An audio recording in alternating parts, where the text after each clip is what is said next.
ஒருமுறை ஒரு ஏழை விவசாயி தனது 3 சோம்பேறி மகன்களுடன் வாழ்ந்து வந்தார். விவசாயி ஒவ்வொரு நாளும் கடினமாக உழைத்தார். ஆனால் அவரது மகன்கள் வேலை செய்ய விரும்பாததால் ஏமாற்றமடைந்தார். ஒரு நாள் தனது நேரம் நெருங்கிவிட்டதாக உணர்ந்த விவசாயி தனது மகன்களை அழைத்து, "நான் ஒரு புதையலை வயலில் புதைத்து வைத்திருக்கிறேன். நான் போன பிறகு வயலை தோண்டி அதை கண்டுபிடியுங்கள்" என்றார். புதையலை கண்டுபிடிக்கும் ஆர்வத்தில் விவசாயி இறந்தவுடன் மகன்கள் வயலை தோண்டத் தொடங்கினர். ஒவ்வொரு அங்குலமும் தோண்டினார்கள்.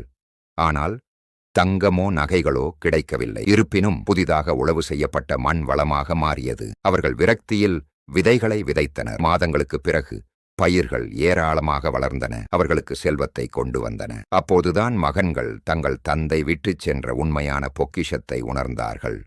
கடின உழைப்பும் மற்றும் நிலத்தின் மதிப்பும் தான் அது. கடின உழைப்பு வெற்றிக்கு முக்கியம்.